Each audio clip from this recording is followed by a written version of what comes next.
Get unlimited access to all of our CPE courses at www.teachucomp.com/unlimited CPE. In this lesson, we'll take a look at bankruptcy.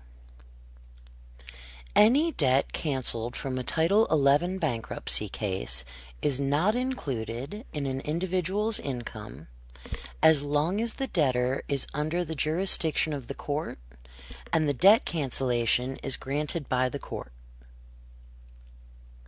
An individual who has canceled debt from a bankruptcy case must also still report the bankruptcy exclusion and must reduce their tax attributes. Bankruptcy can be reported on Form 982 and attached to the taxpayer's federal income tax return. Like what you see? Get unlimited access to all of our CPE courses at www.teachucomp.com/unlimited CPE.